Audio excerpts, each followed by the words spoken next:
Hey people, welcome to Accidental Gods, to the podcast where we believe that another world is still possible and that together we can make it happen. I'm Manda Scott, your host at this place on the web where art meets activism, politics meets philosophy, and science meets spirituality, all in the service of conscious evolution and increasingly in the service of finding a way through to a future that we would be proud to leave to the generations that come after us. And my guest this week is designing and writing a way through to that flourishing future. Sarah Ichioka is an urbanist, curator and writer.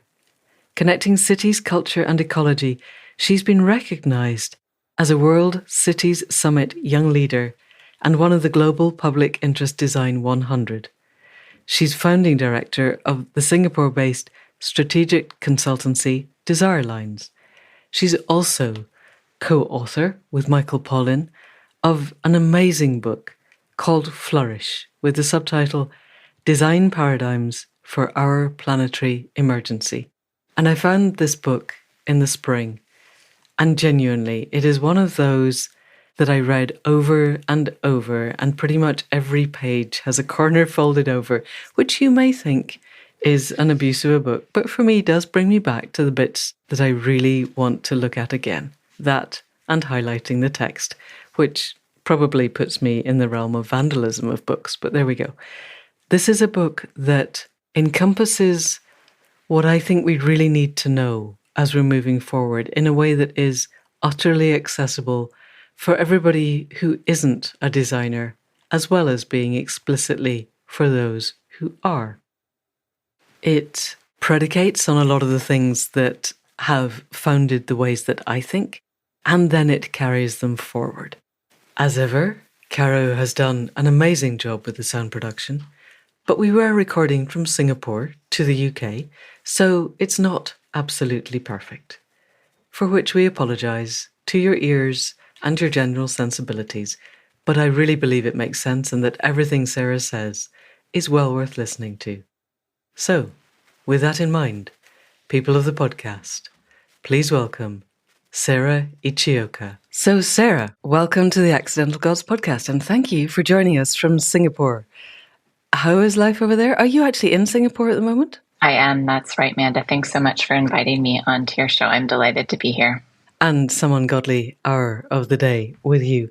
So thank you. So we thought that we'd start with you reading the very opening paragraph under the quote from Murray Bookchin, which was the first thing I saw when I opened this, which made me so happy. So few people even reference Murray Bookchin anymore. And there it is. If we do not do the impossible, we will be faced with the unthinkable, which has to be the crowning anthem of our time at the moment. Although you then also go on to Arundhati Roy, another world is not only possible, she is on her way. On a quiet day, I can hear her breathing. And we very nearly named this podcast Another World is Possible after that. So thank you for both of those. But then please could you read us the opening paragraph? At this moment, when the looming global crisis is painfully clear, with record-breaking temperatures disrupting and destroying lives, land, and livelihoods around the world, it may sound naive to point out that we already have nearly all the solutions we need to address our predicament. Yet, if we focus on the right signals, rather than the noise of the distracted and anxious attention economy, the path to a positive future appears clear and within our reach. Will we squander our final opportunity for transformation or choose to embrace a flourishing future? Wonderful. Thank you. And yes, and those two key points that we do have all the answers. And this is our transformative moment. I was listening to Daniel Schmachtenberger yesterday saying, what does a civilization look like that manages to survive the teenage phase of its technological development? Because we're in that kind of suicidal, technocidal, we're either going to destroy ourselves or we're going to come through to be something different. And your book really, for me, is a blueprint of the coming through. So, first of all, I'm deeply grateful that you wrote it and that I found it. Thank you.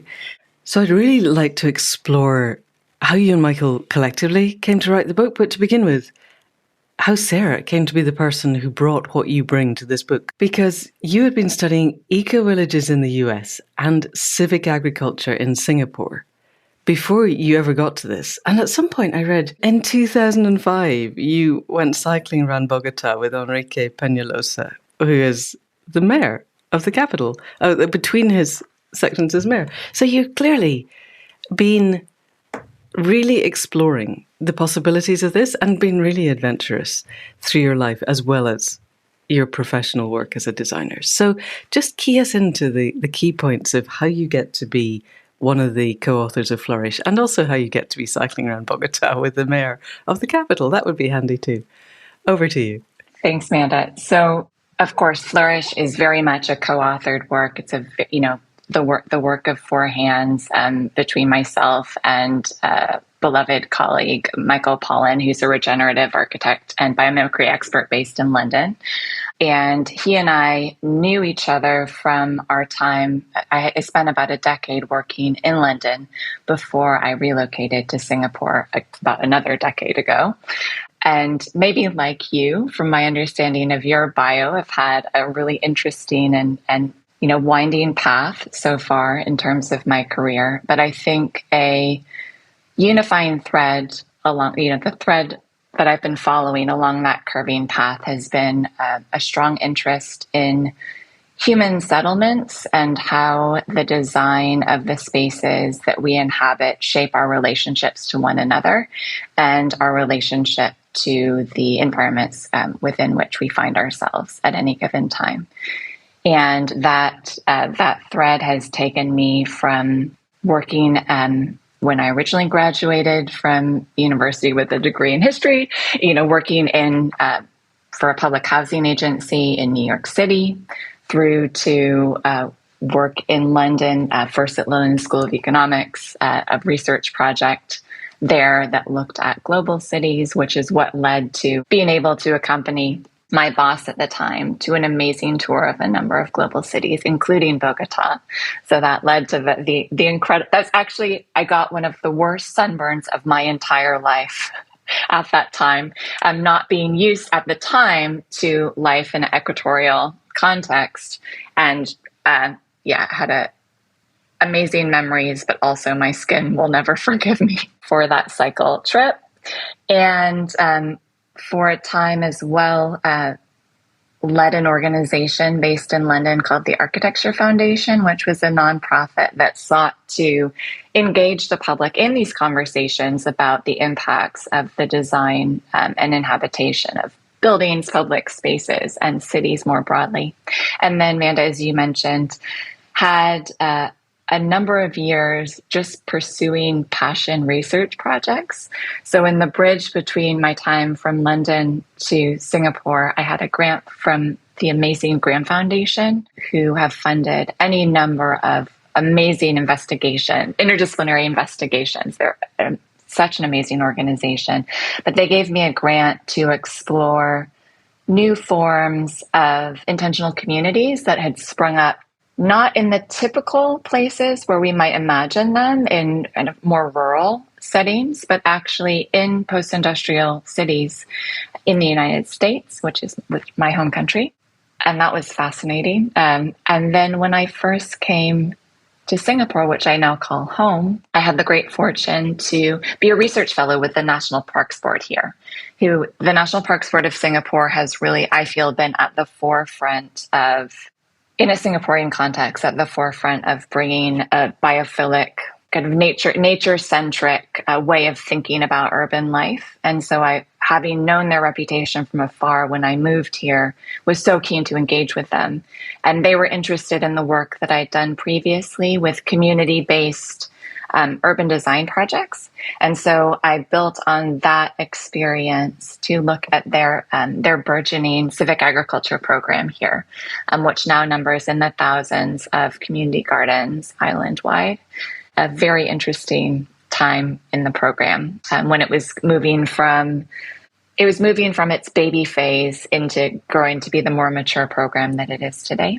And it was really a wonderful way into the place that I now call home. So that's a long and winding description of even longer, winding professional path. But you wanted to know what led me and Michael to collaborate on the book. That's right.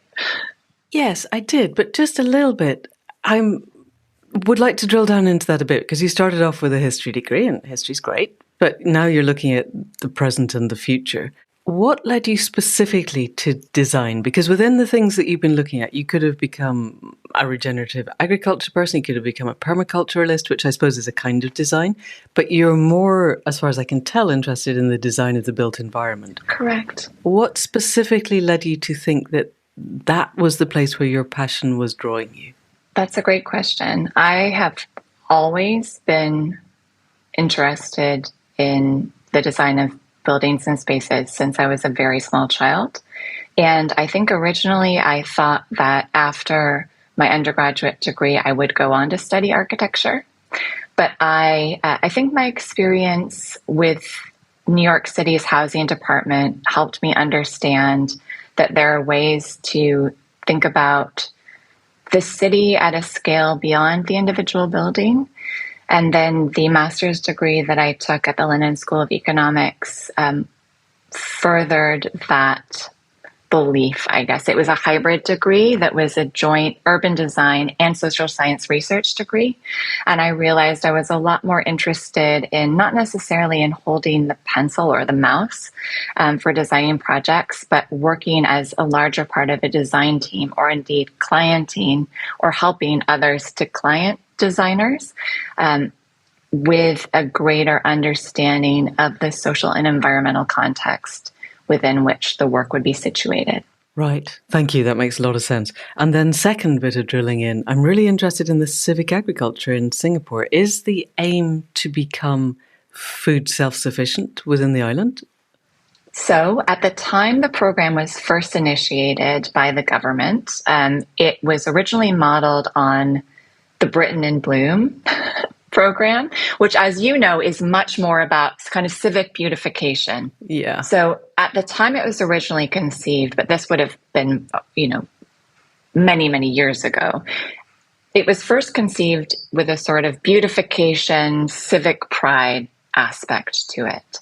But it was a beautiful time for me to engage with the program because they were really pivoting to become much more about connections with cultural practices, a much more sophisticated sense of what community means, and also a realignment, as with so many cities now, a realignment with the food security agenda. And so now, I'm no longer resident at the National Parks Board, but my understanding of being more arm's length from them is that there's now much more of an agenda. There's a 30% by 2030 target to provide certain local foodstuffs. So Singapore has always predicated its idea of food security in a very modernist sense, a very industrialized sense of having secure global treaties to ensure that they have a diversified food supply. So looking at food security, sourcing produce from places as far-flung as Australia, North America, China. But now there's an emerging focus on providing for local needs, both through farms, larger scale local agricultural production, but also through the civic agriculture, these smaller community-based plots. Interesting. This is not where I thought the podcast would go, but I am, partly because a lot of our focus here on the land where I live is trying to bring local food to local people. We're setting up something called the 80% project, which is, can we get 80% of the local people sourcing 80% of their food from sustainable local sources? The aim would be good, partly because I think given the right price rises in fossil fuels, forgetting the whole climate emergency, it's not going to be practical to ship things around the world in the way that we were doing. And I'm wondering, whether that is a thing that would be logistically possible in Singapore. Are there people with the interest? If you were to say, look, here's a couple of acres, we need a few dozen people to really bring permaculture ideals to this and really grow for your neighborhood. Are there people who are interested in that, or is Singapore more technocratic than that? We'll have to tell the Singaporean government about your 80% target, since their target's 30%. So it is, it is an island. There are many competing demands on the available space, for example, to provide more affordable housing. But there are also, when one thinks has a slightly more blue sky frame to it, you can look at the current allocation of land uses to, say, golf courses or military land, and say easily that could be converted over to agriculture. It is probably a question of, is there a will at the top to reallocate that land would be question number one. You mean, are they prepared to give up their golf courses? Yes. Are they prepared to give up their golf courses? Actually, recently there has been the reallocation of golf course for affordable housing. So there's a precedent there. Okay. I think it would be probably more difficult in this context to give up the land that's currently deployed for military use. But I think what's interesting is some of my colleagues at the National Parks Board at the time were making the argument for diversifying and intensifying use. So thinking about how some spaces, as in many other cities, the New York cities of the world, looking at current redundant spaces within the built environment. So can the tops of all car parks be converted to growing space? You could probably get to more than 30% if you wanted to, but it also depends, as I'm sure the conversation you're probably having locally is, what kind of food are we talking about? Yeah. And what kind of food are the population willing to, embrace and be enthusiastic about? Yeah, exactly. Yes. We live in the middle of nowhere. So it's, we're in a very rural area, but even so, we were having the conversation last night with friends over dinner. There is a limit to how many parsnips people are prepared to eat through the winter before they really start throwing their toys out of the pram. And you can do that in wartime, because you can just go, well, you eat the parsnips or you starve. It's your choice. There's nothing else there. But when you're in a global economy, then that's much harder. And yet, a lot of the narrative that we're getting is from people quite high up in the kind of climate aware space, is that we need to move to wartime thinking. And the problem with trying to do that with a population, certainly in the UK, that's barely interested in the climate emergency, is that it's not actually wartime, and it's quite hard to impose that on people. So yes, exactly. Can we grow more interesting things than parsnips through the winter to give people to eat? But I also was wondering, again, yes, I'll come back to you in a second. We spoke to Janice Birkeland in Fruitopia recently, and she had quite interesting designs for how you could retrofit cities to grow on vertical surfaces as well as on horizontal surfaces. And also we've had conversations with people embedded in transport saying that within a couple of years, fossil fuels are going to be too expensive for people to drive their cars. Most cars will be electric, and they will be on a very sophisticated algorithm where you sort of go, I want to go into town in 10 minutes time, and the car turns up and takes you, drops you in town, another one picks you. So you don't own your cars anymore. So therefore, car parks cease to be a thing quite fast. They just don't need to happen. And that's a huge amount of urban space that if we chose to, we could go, right, that's our growing space. See all those car parks? We're growing there now. And I wonder, is that thinking percolating through, or am I just at the very fluffy fringes of the climate movement here? I think that thinking is percolating through. Certainly the vertical, especially when it's technologically enabled, vertical growing, that's very prevalent in a number of Asian cities now.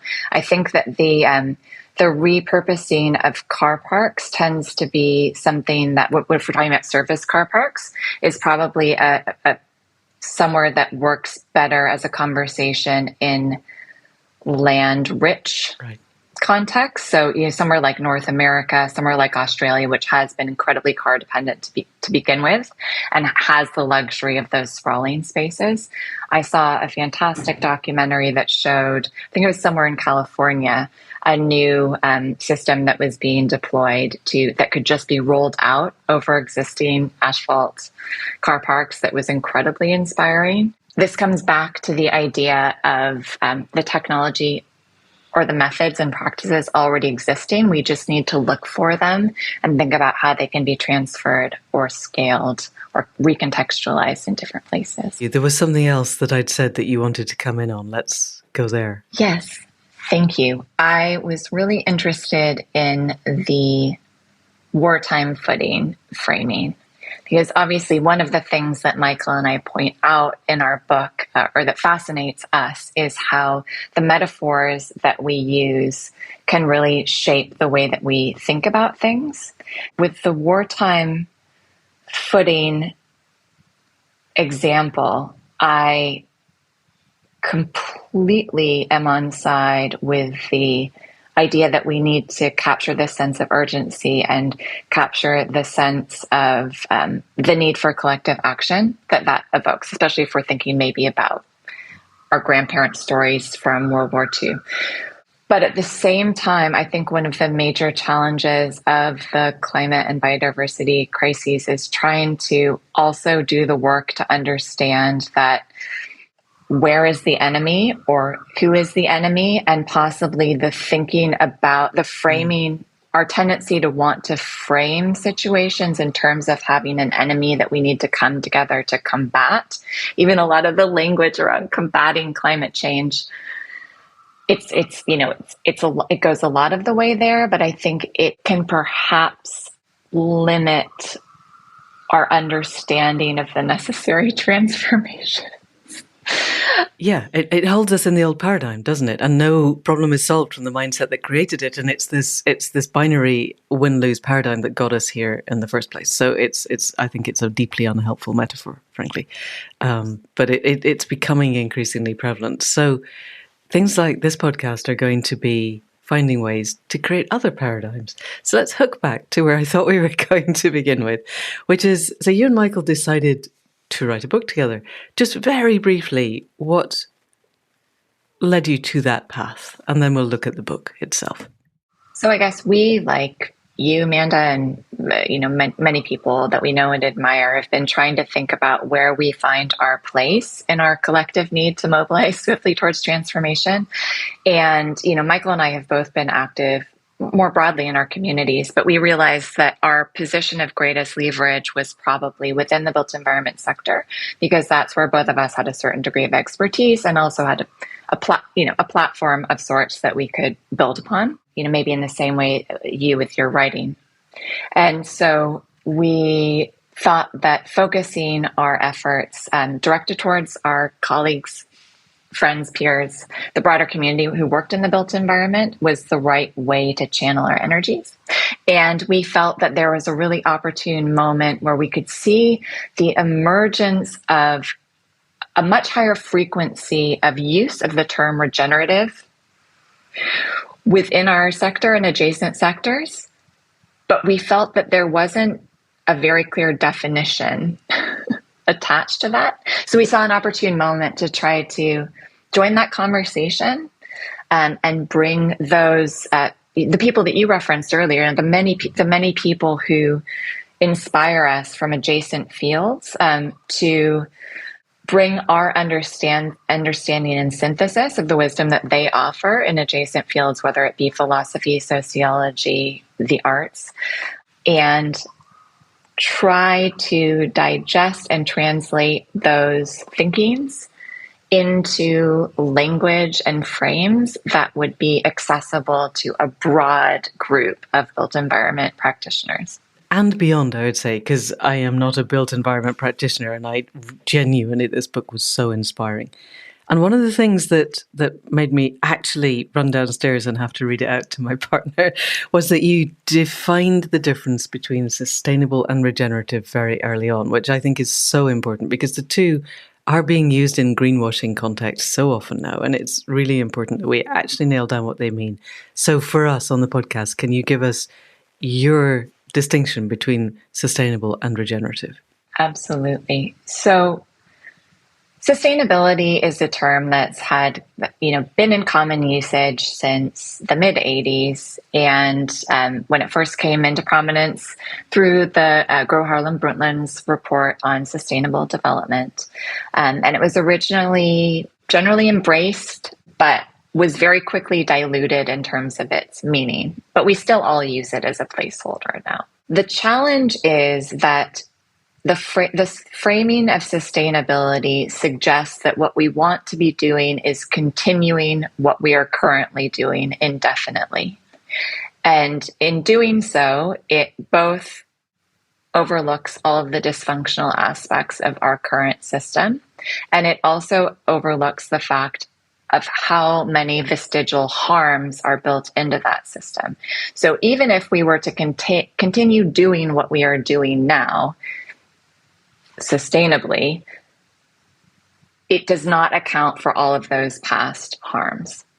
And Michael and I are very inspired by leaders in this field, people like Bill Reed of the Regenesis Group, or Daniel Christian Wahl, who's written a fantastic book called Designing Regenerative Cultures, who point out that actually we should be aiming to get above that line of neutrality. At the very best, sustainability is about doing no harm, at very best, doing less bad, getting above that line of neutral impact to think about making a net positive impact, which means that we will also be working towards undoing those past harms.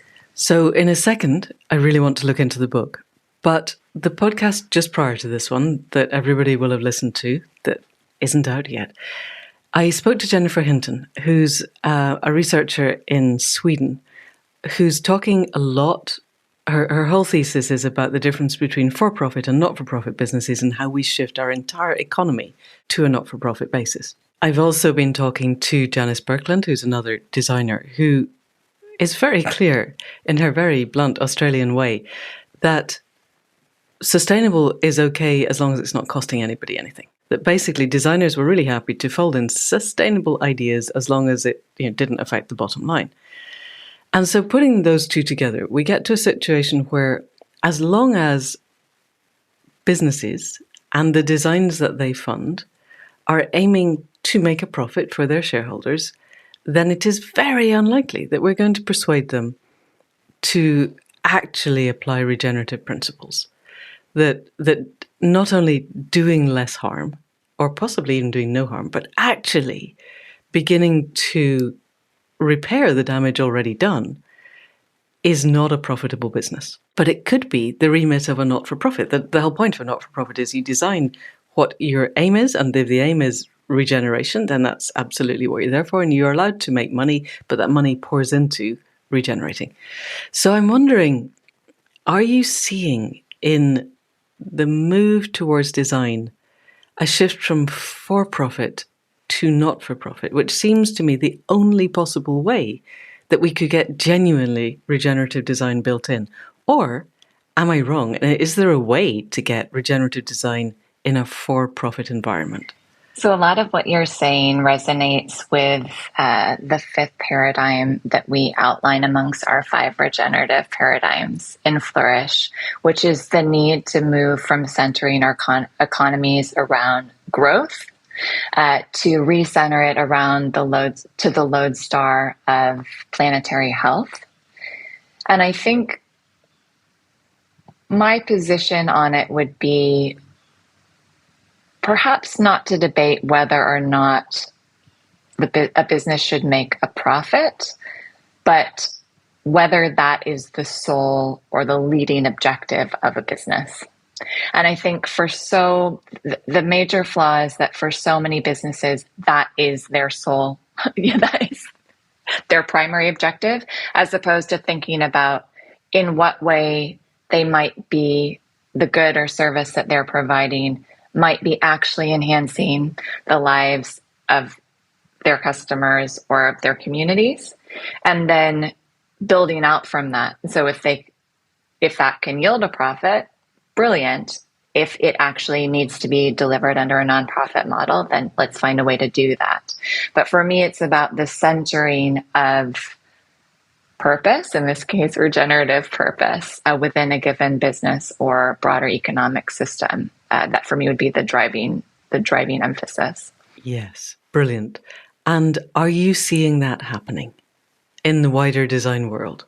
So I'm really interested to see what the final outcomes of the Great Resignation, which in many advanced economies has seen people during the pandemic and subsequently leaving their jobs en masse because they are not satisfied with either the working conditions that they had to tolerate, or in many cases are feeling alienated from the values or lack thereof of their former employers.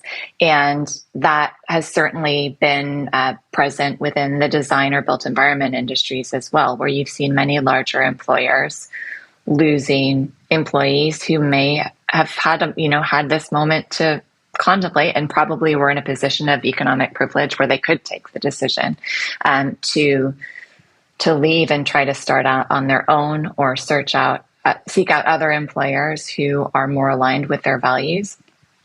So I think there's potentially a transformative possibility there, but it's a bit too early to see how it really shakes out. But there has been a movement. I mean, towards the end of writing Flourish, I just out of interest did a search of the B Corps database. B Corps are a program that came out of the US but are now is growing worldwide. And I don't know if your listeners will know about it already, but it's businesses that have to center purpose over profits and enshrine that legally in how they govern their companies. And there are quite a number of design, architecture, development businesses who are registered globally with B Corp. So you can see that as an emerging trend. You can also see, community interests, corporations, more architecture and design firms moving to an employee-owned model, et cetera. So I think you can see, I think you can see it as an emerging area for hope. Yay. Okay, that's cheered my morning up enormously. Thank you. So let's head back to the arc of what I thought the podcast was going to be before I sidetracked us all the way, and begin to look into exactly the 5 key paradigm shifts that you mentioned, because I love the idea of paradigm shifts. So before we even look at the 5, just because it might not be a phrase that listeners are used to, tell us what a paradigm shift is for you. And then let's explore the 5. We've already touched on the last one, but let's go back to the beginning and start again and see where that takes us. I suspect there's going to be quite a few rabbit holes, but let's go with paradigm shifts and then go with the first one. Happy to do so. So by a paradigm, we mean simply a mindset, or other people might use the term worldview.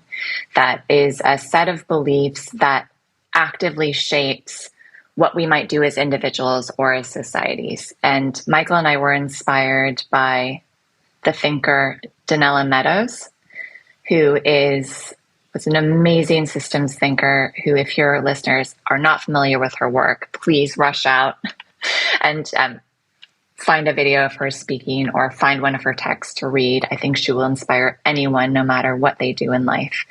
And Meadows, as a great systems thinker, looked into examples of places to intervene within a system for maximum leverage.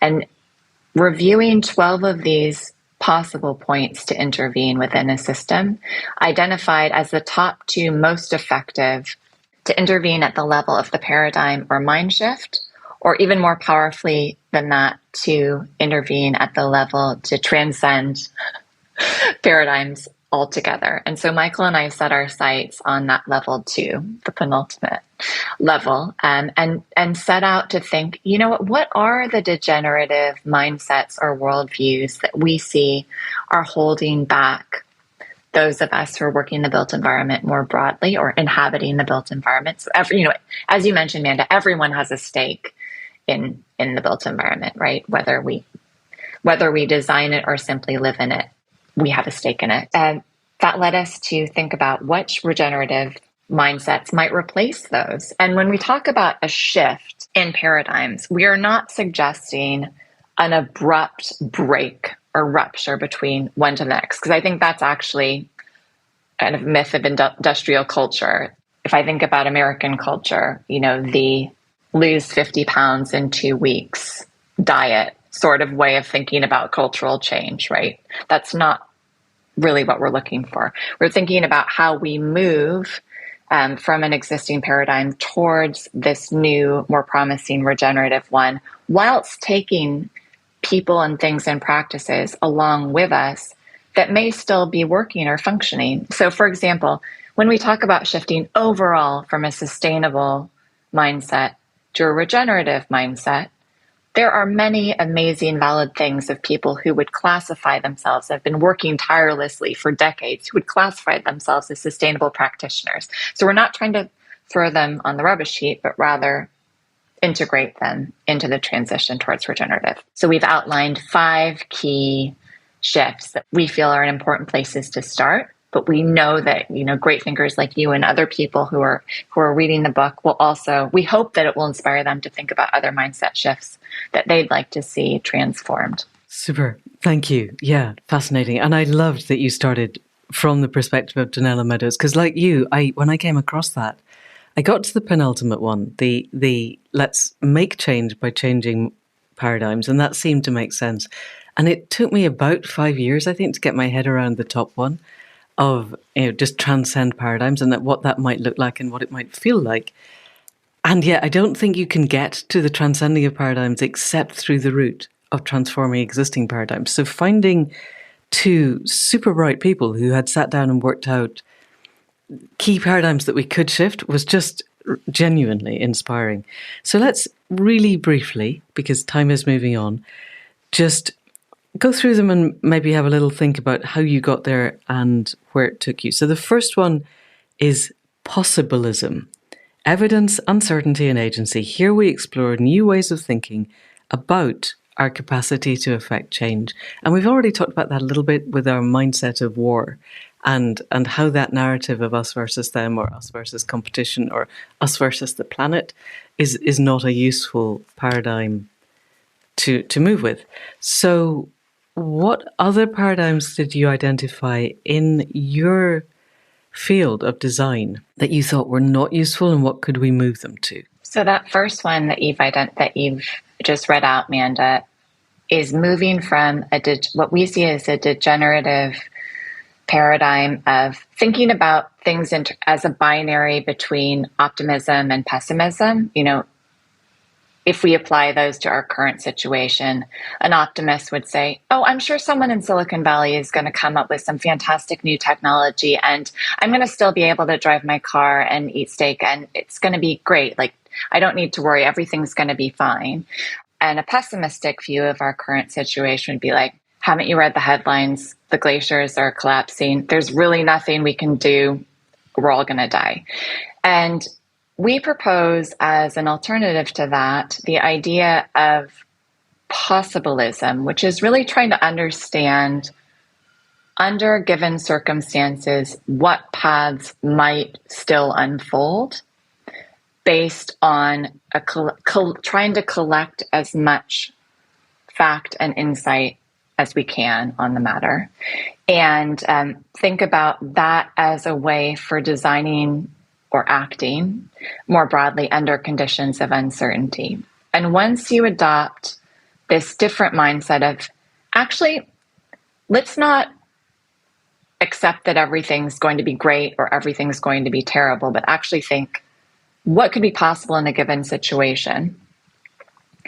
That then leads directly on to the idea of, what can I do in this given situation to take the step down this possible path? And how might I, hold the hands of others so we take this step together?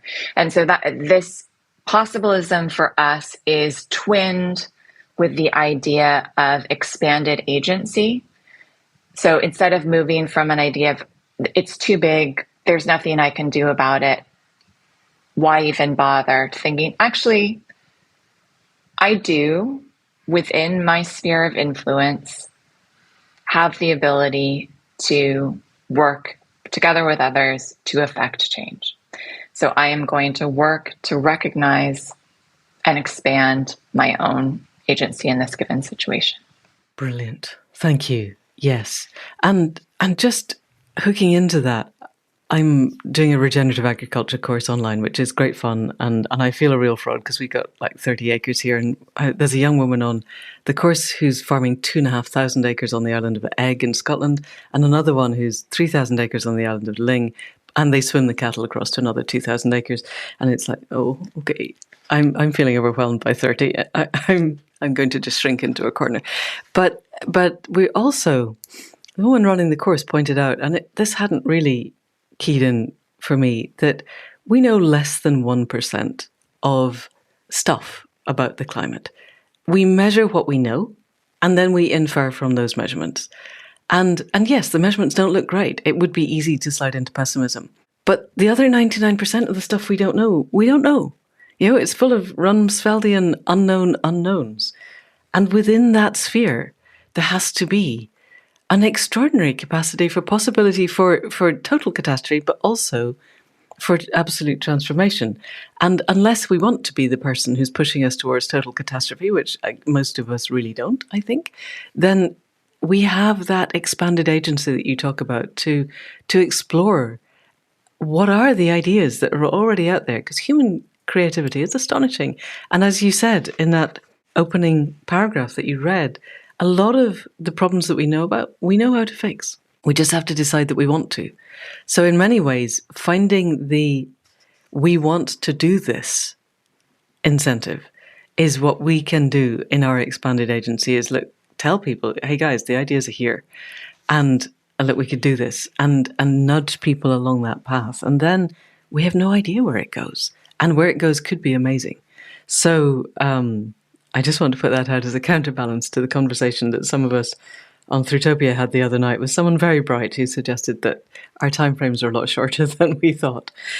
It is also very important for this paradigm to remember the context of privilege. So I think that also, I actually find it ethically immoral, if that's not too strong a term, to adopt an optimistic or pessimistic mindset, as I just described, when one is sitting in a position of relative comfort and security, conveniently ignoring the fact that for many people, if you live in Pakistan this week, the climate apocalypse has already happened. Yeah. So for, the two of us in Singapore and the UK to be having a conversation about whether or not we should just, someone else is going to solve it, or it's too late to do anything in our, in our conditions of relative safety still, yes, good point. To me seems unconscionable, right? So it's like, if you adopt that frame, the impetus, I would hope that the impetus to expand our own agency becomes even stronger and more urgent. Yes, thank you. Very good point. Yes, for sure. So let's move on then. So your second chapter is biomimicry writ large, co-evolution as nature, stewardship and living systems, setting out a rethinking of the dualistic view which sees humans as separate from the rest of the living world. So that's really what Accidental Gods is founded on. Is this, how do we reconnect with the web of life in a way that feels real to each of us, so that we can ask, what do you want of me, and respond in real time, and abandon the human idea that we have all the answers, and instead embrace the idea that the web of life might have the answers and we just need to listen to them. How did you and Michael move into this, and where did it take you? That's so beautiful. I almost just want to leave the summary with you, Manda. I mean, that's that's essentially, there you go. That's chapter 2. Yeah, but I would like to talk a little bit about Janine Benyus, for instance, Yes. who I've not yet managed to lure onto the podcast. So just expand a little Absolutely. bit, because also I think in design, so much of design could be working with the living world instead of just building concrete blocks on top of it. Yeah, absolutely. So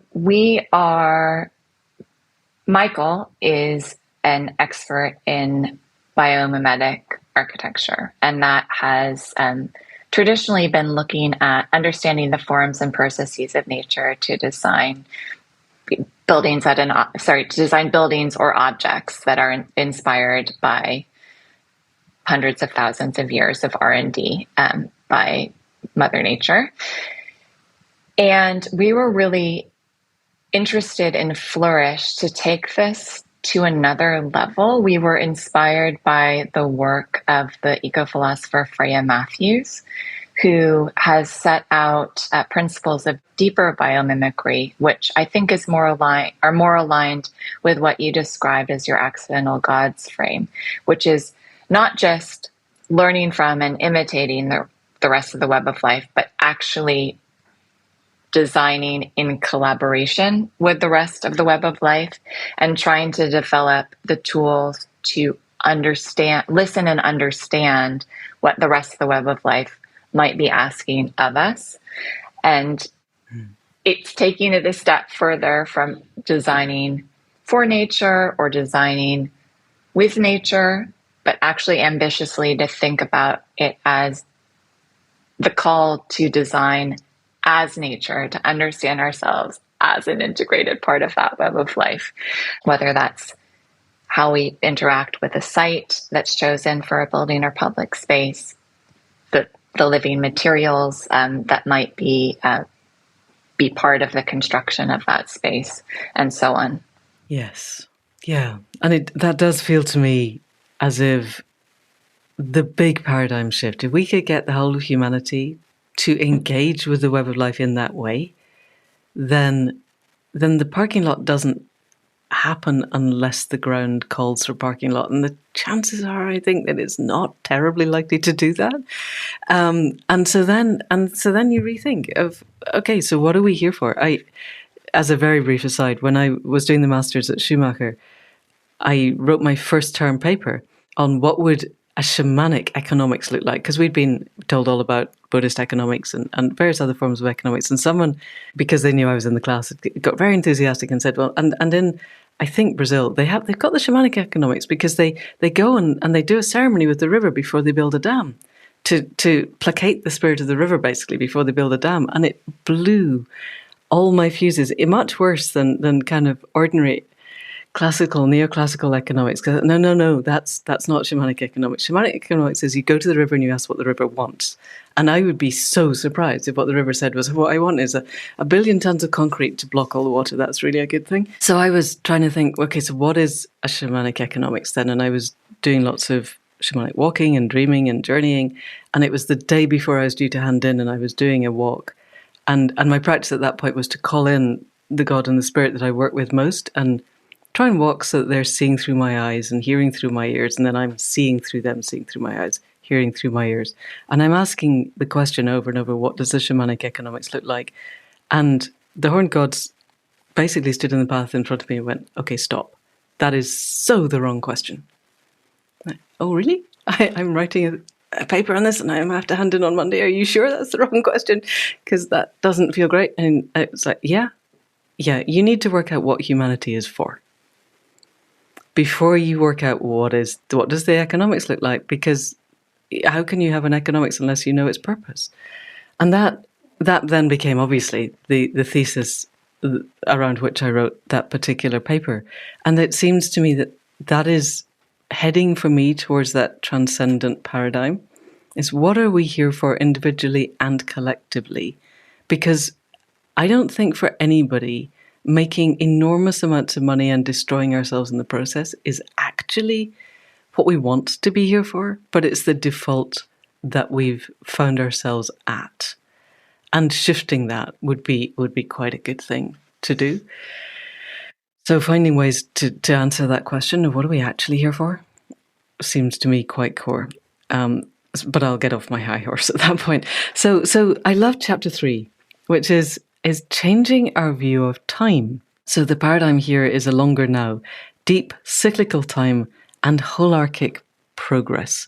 And you drew quite a lot here on the book, The Good Ancestor, whose author's name I'm not even going to attempt to pronounce because you know how to say it properly. Kate Raworth's husband. Roman Krznaric. Thank you. So tell us a little bit about the different ways we could look at time. In chapter 3, we first examine our current way of thinking about time, which is very standardized, sort of an industrial way of thinking about time, that everything is measured down to a standardized millisecond, and that everything is measured, and that we value time in terms of our productivity within it. And that's very much tied to a capitalist way of thinking about time is money.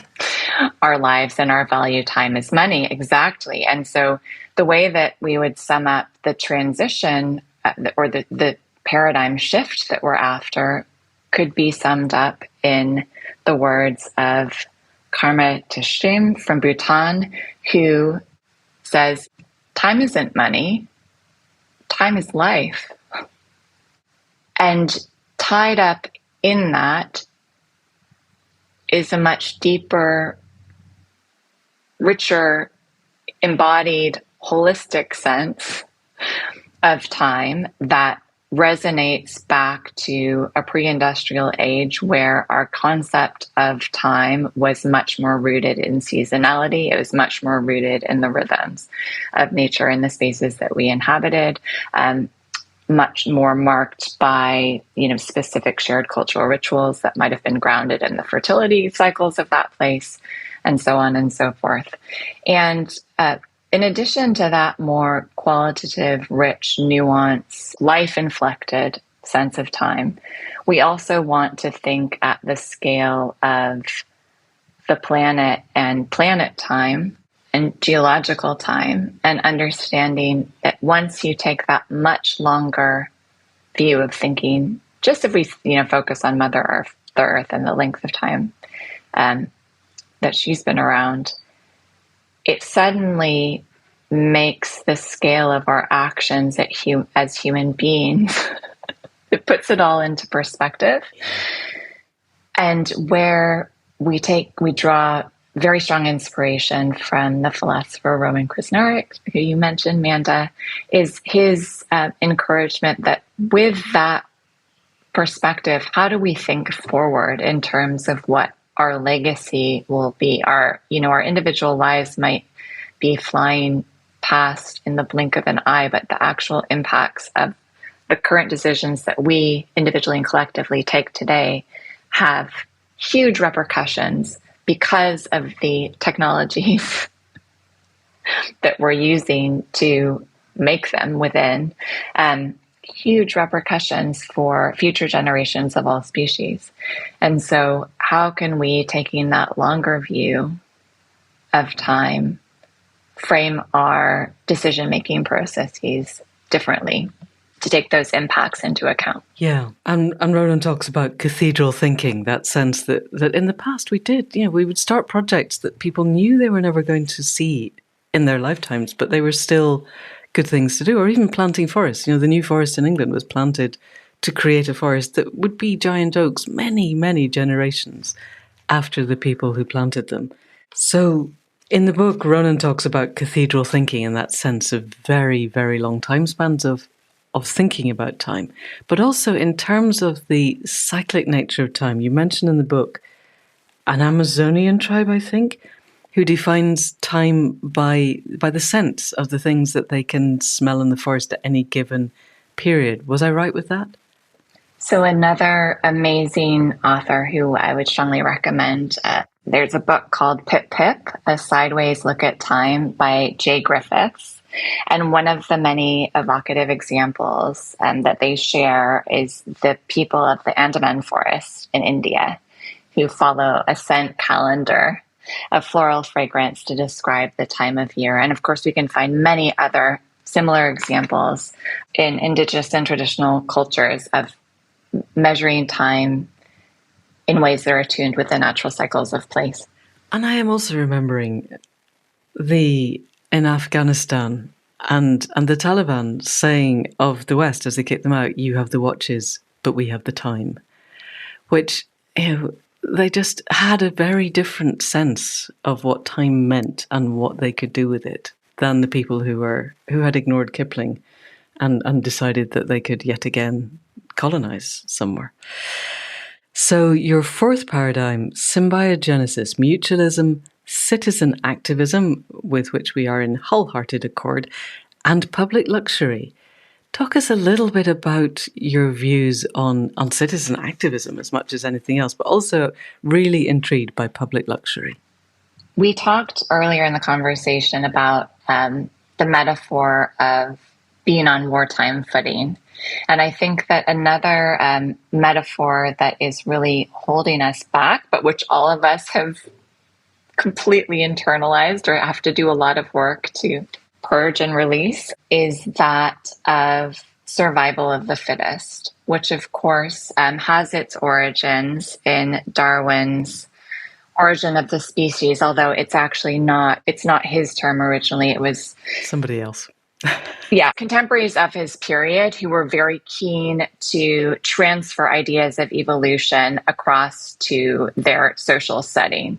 So it wasn't Darwin himself who is the origin of social Darwinism, but that is still very much with us. This idea that in society, it's every man, every person to themselves. There's always someone else who's looking to eat your lunch. If you don't work to get something, someone else is going to snatch it from you, zero sum, et cetera, et cetera, et cetera. Yeah. Where we found really interesting alternative metaphor to shape our thinking is still drawn from evolutionary biology, but it's just drawn from more recent understandings and more advanced understandings of how life actually does evolve.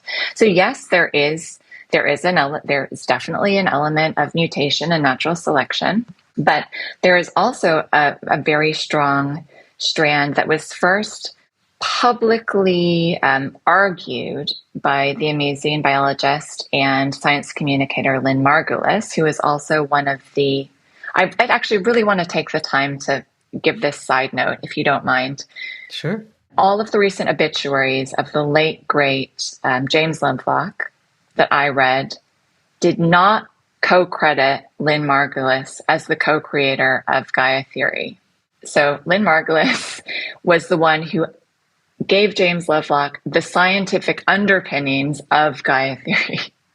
Anyway, another amazing contribution that Lynn Margulis made to the world was her theory, which has since been proven, that a lot of life has initially evolved through once separate, smaller units of life coming together in interaction and eventually becoming a new form of life. And this process she dubbed symbiogenesis. So kind of the making of something new through interaction. And we think that that's a really interesting alternative metaphor to explore, more regenerative metaphor to explore, in contrast to that of competition or survival of the fittest. And this could take the form in terms of how we think about the way that change might happen. You know, are we fighting against one another for limited resources, or are we going to work as activists together to come together and demand the change that will benefit all of us? So that would suggest a different kind of politics. Or are we going to think of ourselves as competing for others for scarce resources and just trying to focus on whatever we can accumulate ourselves within our own private domain? Or are we going to take an alternative view that thinks about devoting resources to public shared goods that we can all enjoy? So that's the example of public luxuries. There we've borrowed the term from George Monbiot. Are we going to invest in public luxuries that the majority of us can enjoy together? Yes. And Aaron Bastani took that a step further with his fully automated luxury communism concept, which is, one day I'll get him on the podcast too. Just while we're here, you mention as a case study in the book, the Los Angeles eco-village as a way, that something that is actually living this. Can you tell us a little bit more about that? Happy to. So the Los Angeles eco-village is in a neighborhood in downtown Los Angeles that I was able to study about 10 years ago. And rather than fleeing the neighborhood in the wake of the racial justice uprisings that happened after an incident of racialized police brutality, the founding residents of the Eco Village decided to stay in the place that they were and invest their time in helping to heal and regenerate that place in terms of its economy, its physical landscape, and just general quality of life, not just for themselves as a closed group, but also their broader set of neighbors. And they have regenerated a series of, quite typical American Southern California low-rise residential buildings, but through the implementation of a series of different governance and legal structures, including, some that will probably be known to listeners of this podcast, like a community land trust. They have incubated any number of amazing regenerative businesses that provide right livelihoods for the residents, as well as providing regenerative services like affordable childcare or bicycle repair services, or a community-supported urban agriculture scheme to their broader neighborhood. They've come together to regenerate the shared public spaces. So, a bit of the example you gave of a car park, probably if you asked the ground underneath it if it wanted to be a car park or not, it probably would want to be something else. They've, in the very car-centric culture of Southern California, managed to convert several of the car parks into these beautiful, flourishing community gardens with a strong social justice component and food security component. Gorgeous. Thank you. And if it can happen in downtown Los Angeles, it can happen anywhere. Yes. More or less.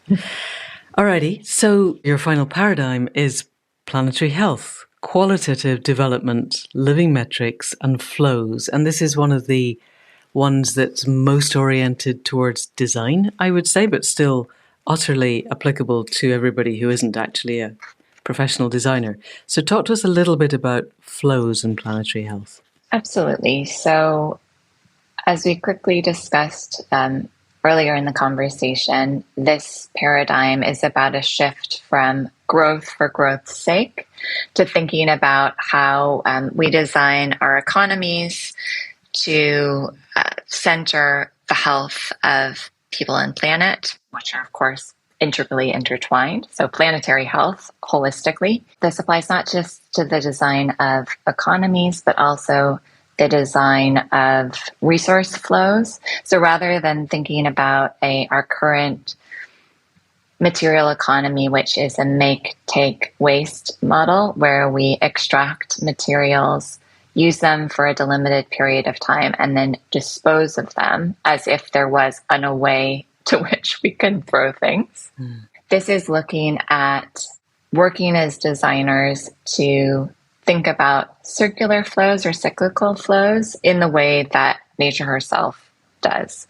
So there is no waste, there is only a new material flow that can be used in some other way. So this could be applied to how we think about designing our buildings, or how we think about producing products that we want to use, by closing the loop on things like water or chemical flows, etc. Yeah. Yes. And stopping to think what we need, I think. This is back to what is humanity for? Do we really need a new iPhone every year? Or could we design an iPhone or a phone that basically is renewable? So we're heading down towards the end. In your conclusion, you ask the question, are these changes beyond the scope of built environment professionals? We certainly need new legislation, but governments are very unlikely to legislate unless they feel that they are heavily supported by business and a significant majority of the public. We can't sit back and wait for legislation. We need to act according to what we believe is right, and then push for the legislation to catch up. And for the avoidance of doubt, we don't see the professional and political spheres as separate. This just makes my little activist heart sing. So I'm wondering, since you wrote that, because it was published last year, therefore the writing largely the year before, in lockdown, I'm guessing, are you seeing changes in your profession and their capacity to exert pressure on the political sphere in the time since? We're seeing some. So certainly more of the words are being used. Okay, that's a start. So that's a start.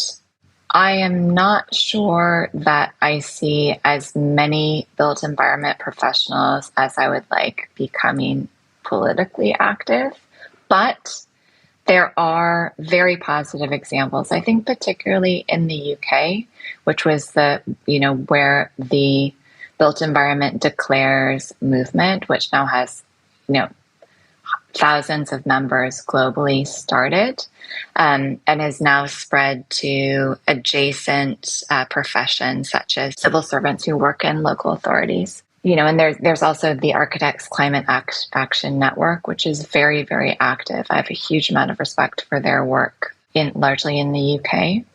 I think that's where I see the greatest signs for hope. It's when built environment professionals are coming together in coalition to understand that, they as individual firms might not have tremendous political power, but if they are able to show up en masse, they become more powerful and more visible. And I do see a shift in the architecture and design press, and who are very much the tastemakers and the gatekeepers, right. And often where clients come into contact with architects, where there is, if you think about the Financial Times, they have recently featured deep retrofit projects, or they have featured work of designers who are trying to incorporate Indigenous wisdom into their design. So I think there is movement. I am still waiting to see whether that is going to become the groundswell that we need it to be, or whether it is going to be captured by establishment forces and simply become greenwashing for business as usual. And I think that's where a defense of, or a holding accountable for when people are using these terms to really be able to substantiate through action and practice what it is that they mean by that is essential. And that's what I see as a kind of a key thing to watch for in the next year or so. Brilliant. Thank you. Alrighty. So final question, because we're really way over time, but it's been so interesting. If it wasn't captured, if this does become the leading edge of a wave, if we were to make really good decisions right now, all around the planet, have you got any vision for, let's say, 10 years hence, of how a city might look that is different to now, that would be heading in the right direction? Probably quite a lot like the Los Angeles Eco Village, in that many hands will be involved in its making. Things will probably feel quite experimental. I think we will have to let go of a certain polished and standardized aesthetic that many of us, growing up in a globalized society, have come to associate with good design. Yeah. I think it will look different in different places because it will be relocalized in terms of the given climate of that space, the cultural traditions that come together, and the particular mix of that space. And in general, it will focus around this idea of public luxury, where we will see a lot more emphasis on spaces that are shared and spaces that provide the best, the most good for the most people. So we'd see a lot more shift to active mobility, to walking, cycling, green spaces instead of car parks, and the air will feel a lot cleaner. The air will smell sweeter when I smell it. And I think in general, people will be more connected in with their local systems. So they'll be spending more time in nature within their cities, and they'll be interacting more with their neighbors in these shared spaces. That is brilliant. Thank you. So that feels almost like a perfect place to close, but actually I'd really like to hear from you the last paragraph of the book, because again, it's a wonderful, exciting call to action. So Sarah, would you read that for us now, please?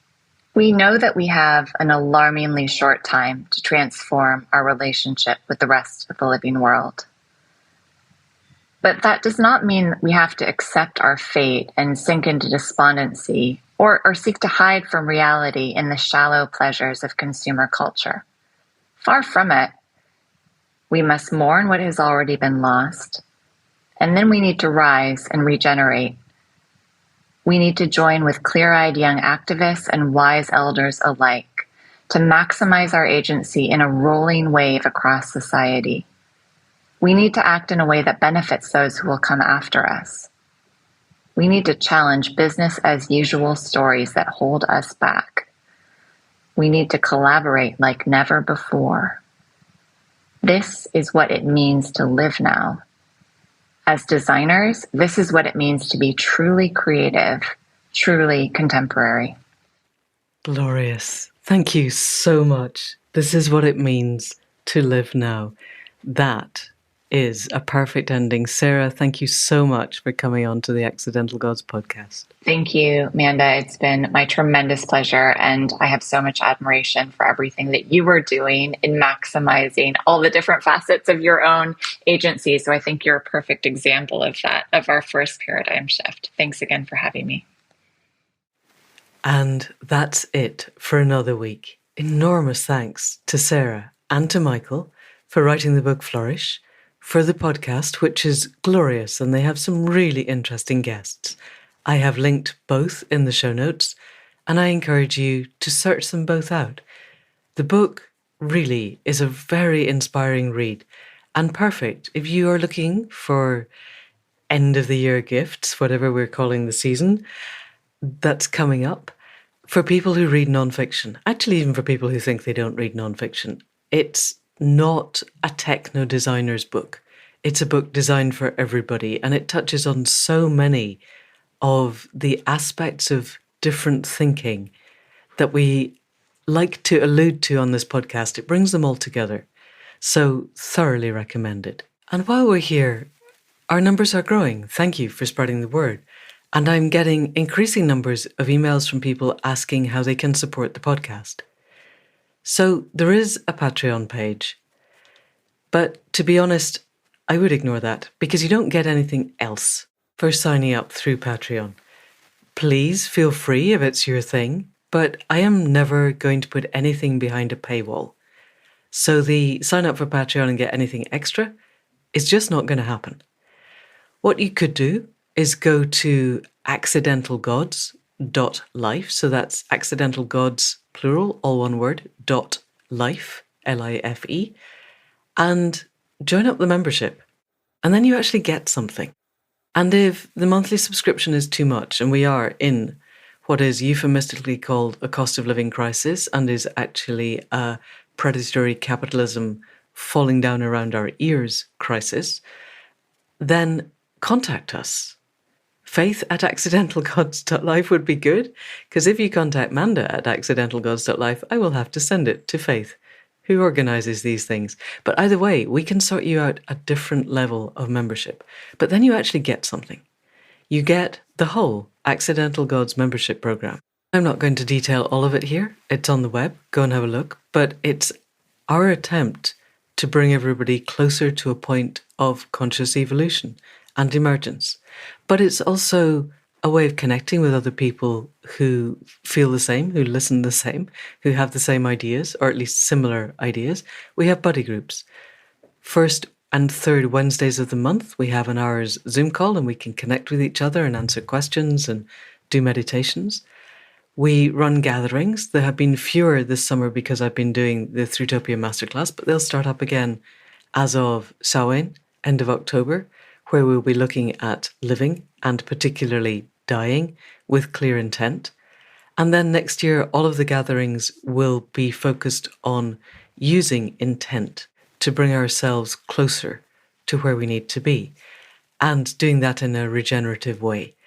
And as a member, you get reductions on the costs of all of those. So we're trying to make it so that it's a valuable thing to have. So this is beginning to feel a bit like an ad, and that wasn't the intention. But if you want to support the podcast, I would strongly encourage you to go that route rather than the Patreon route, but it's still there because I haven't got around to taking it down, largely.